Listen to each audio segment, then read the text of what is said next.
Soki na kati, poteka pasi.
Greetings, those who have joined us on this program. We are looking at the succession crisis again in Zanu PF, another dispensation, or an NTA. We had hoped to have a thorough discussion on the subject, but regrettably, none of our panelists appear able to connect for some reason, whether it's something to do with StreamYard or whether YouTube, I can tell. But it's rather strange that all four just are not available. I spoke to them earlier on. They all confirmed, but now suddenly, not one of them is there. So before I apologize and perhaps ask that we reconvene next week, is just to highlight some of the main elements around the subject. The first is that of course there is another implosion building up in Zanu PF itself. The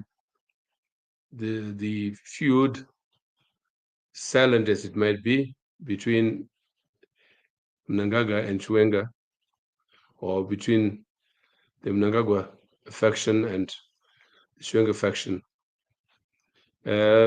remains at play, taking different shapes and sounds from time to time. The latest being the apparent attempt to catapult Kuda Tagwire into the Central Committee and thereby place him in good stead for succession, to succeed Mnangagwa. So the narrative goes. There appears to be two arguments for that. One has to do with the need to as far as that narrative goes, the need to preempt Chiwenga succeeding Mnangagwa. And the second is protection for the first family and for Chiwenga's close cause in the event that Mnangagwa goes in 2028 or earlier, or becomes incapacitated. Now that attempt appears to have come unstuck last week with the legal arguments or constitutional arguments from a Zanu PF constitutional point of view that it is impossible for Tagwire to be catapulted into the Central Committee in the manner that had been designed by those behind the whole saga. And for the time being, it appears that the Tagwire factor is lying lame out there. There appears to be no chance for the time being, Tagwire coming in. And for those who have been observing the debacle, it appears that Chiwenga, who seems to have been lying low, at least lying on low but expectant as a would-be successor, more out of entitlement, one might say, than political fiat, appears to have got things together last minute and was able to use what appears to be the constitutional arguments to block Tagwire, who was almost certain. And for his part, Tagore become rather vociferous, a man who has been very quiet in the background, making his fortunes as would appear, suddenly became a political animal, beginning in Mashingo and in various other fora.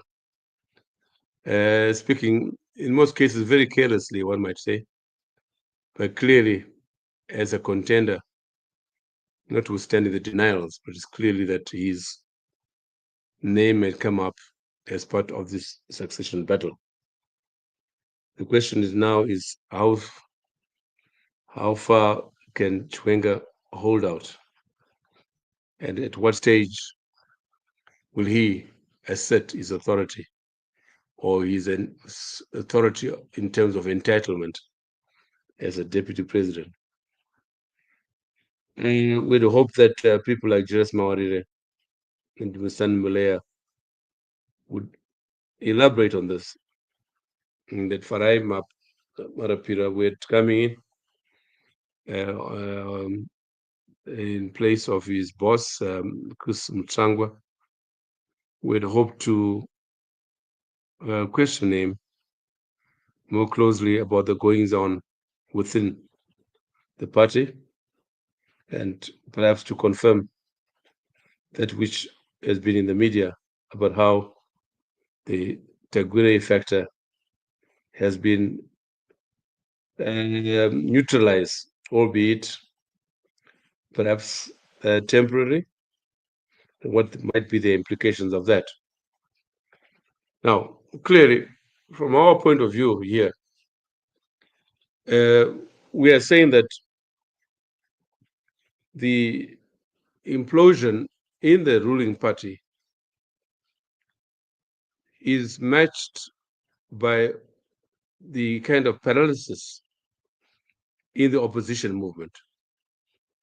A paralysis caused largely by the Zanu PF state, which, unlike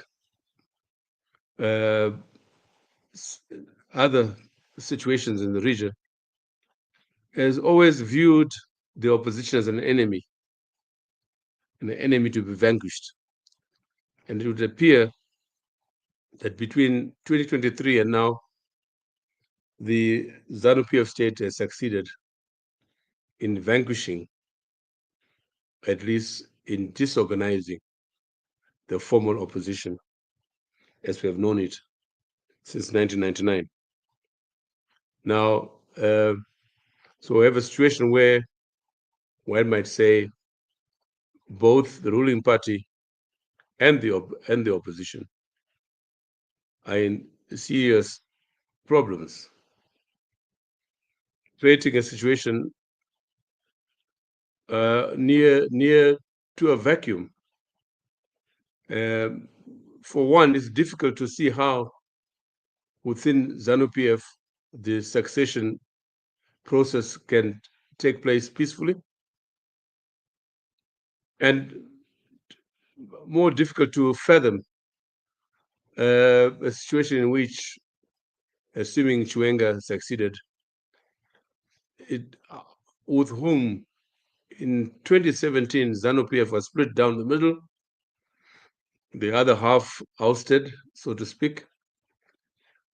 And now it would appear that any succession by Chwenga would mean that half being halved, because we can't see that the same state actors, the same team around Mnangagwa being retained by Chwenga, which raised the question as to the content of Zanu PF in such a situation.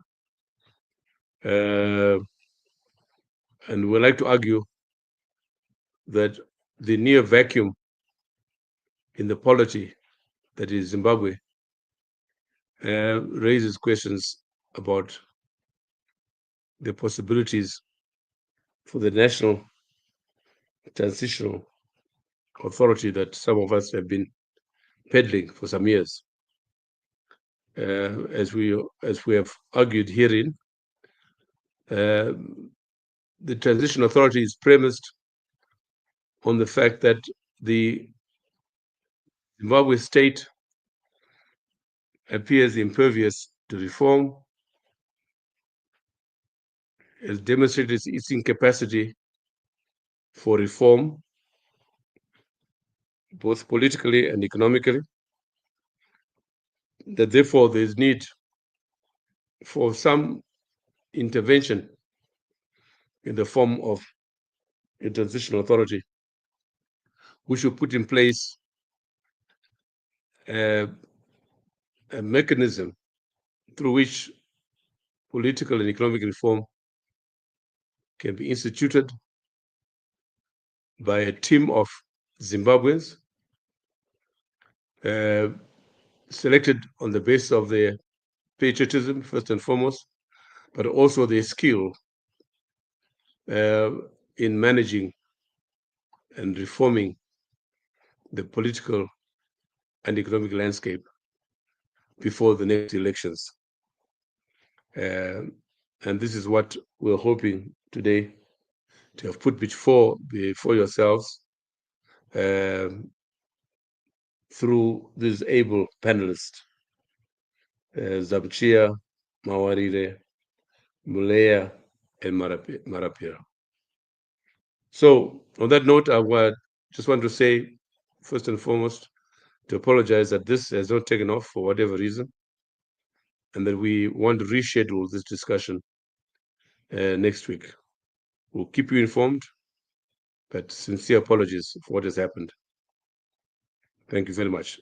David, if you can please play the closing. I apologize profusely to the 30 people who have joined us to listen to this very important subject. We'll keep you informed as we have in the past. I thank you.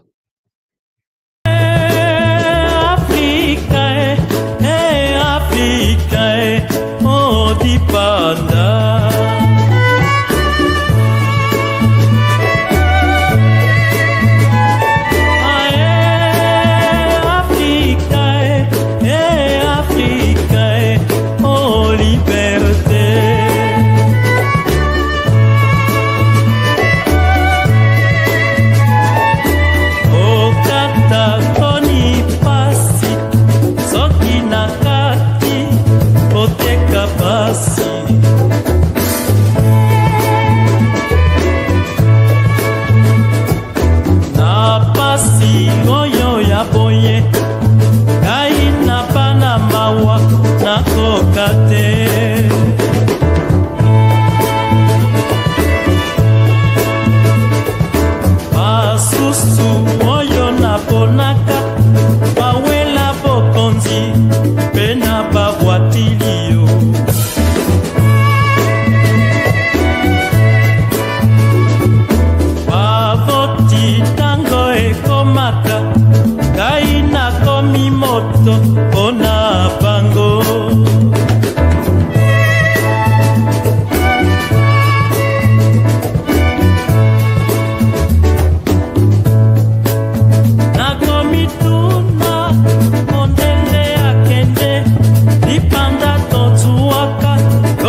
maka ngai nakomi moto